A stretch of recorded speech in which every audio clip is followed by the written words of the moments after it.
So there was an article the other day in the LA Times about the practice of mindfulness, like meditation and mindfulness, and how it may help people who are heroin addicts or opioid addicted.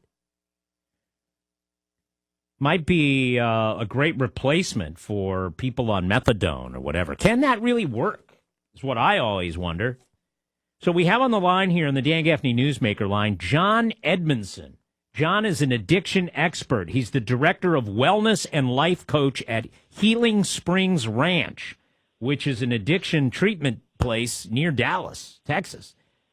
So, John, good morning, by the way. Do you think this sort of approach to treatment, including mindfulness or meditation or whatever, can actually help with heroin addiction?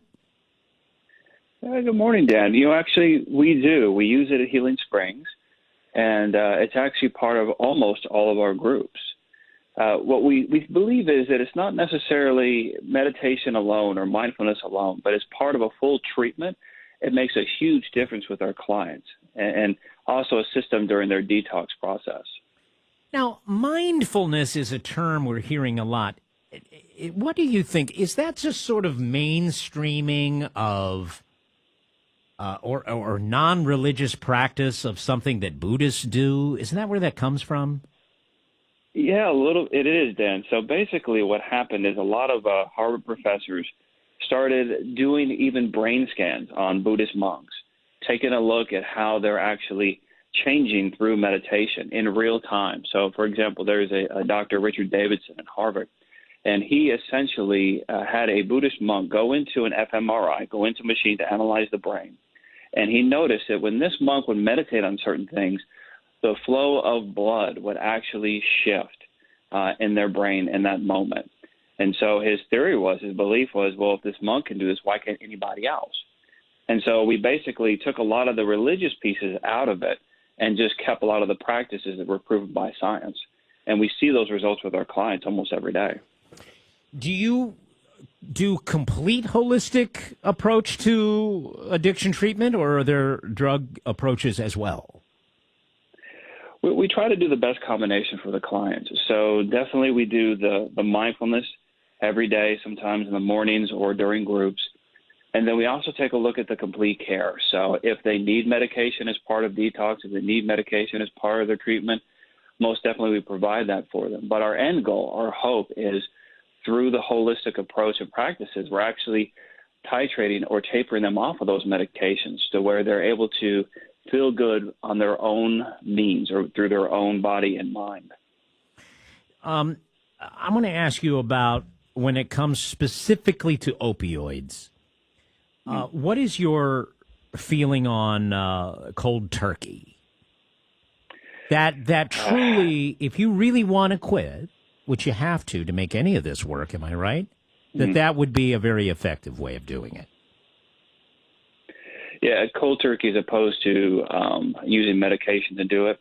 I think it depends a little bit on the person and how we do it. So the end goal would be that you're off of everything. That's what we really want for you. Sometimes that's actually a process, though. If you've been addicted to opiates or alcohol or anything else for a long period of time, there's something going on inside your body and your brain. And if you just completely quit without being monitored by a doctor, it could cause more harm than good. Now, some people, they can do it and they're okay. But we always recommend being monitored by a doctor when you do it, and ultimately being off of all forms of medication. So the goal wouldn't be that now you're connected to another medication to help you get off of this medication. We want you to actually be completely clean. Right. But for some people, that's a longer process than others. I think that's a very noble approach. John Edmonson is here. His website is healingspringsranch.com. That's where we're talking to him from Texas, I believe. Healing Springs Ranch, and I wanted to know about the cold turkey approach. So obviously, it doesn't sound like you're a fan of people being on methadone for years and years, and seemingly forever.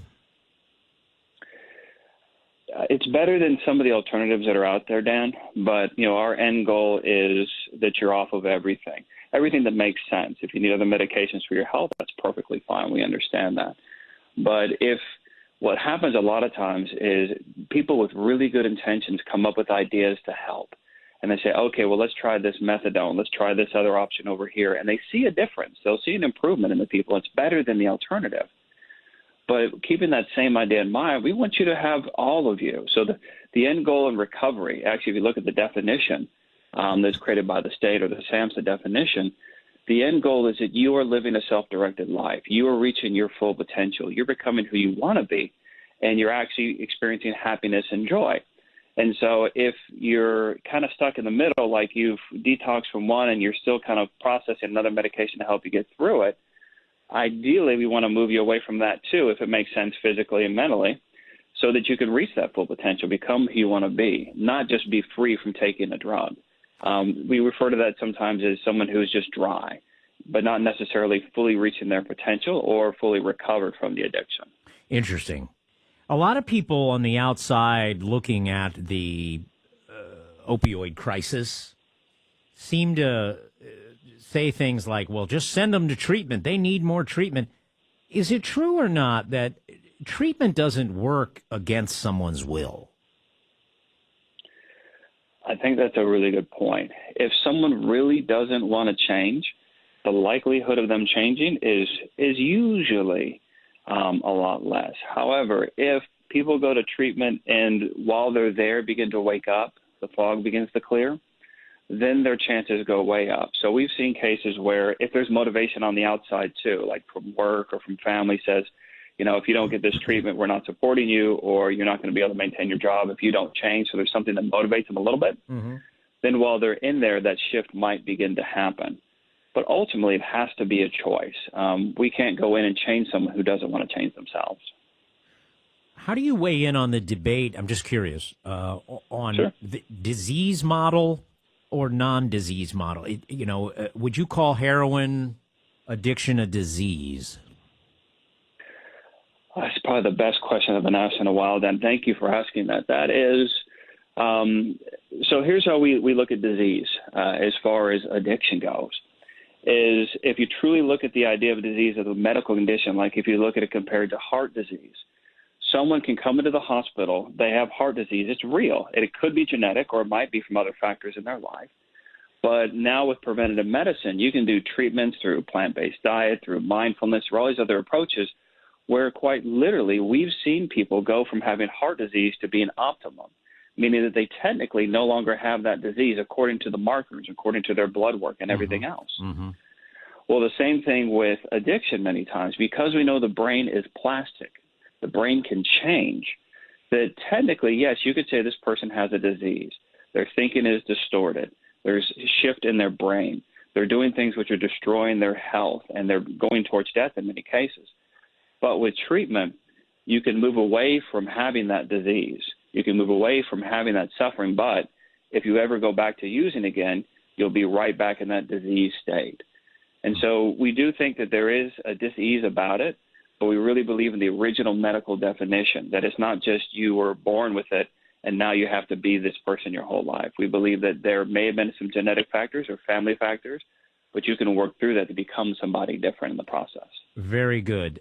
How do people at your facility pay for their treatment? Is it an insurance deal, cash pay, and how long typically would an opioid person be in your care?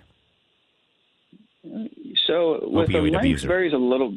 Yeah, sure. Any addiction, it varies. It depends on what's really going on inside of that. So we talk a lot about the what, but not necessarily the why. And so there's an opiate addiction, but maybe there's something that caused that beyond just being, taking the medication and something happened inside of you. If there was trauma in the past or unresolved issues that make that a much stronger pull towards that medication, then it might take 45 to 90 days to work through it. Whereas someone else, maybe it's going to be 30 to 45 days to get through that addiction, get clean, and move forward. And for us, we're insurance-based, but if people don't necessarily have insurance, we can take cash and work a program with them so they can come in and get the treatment that they need.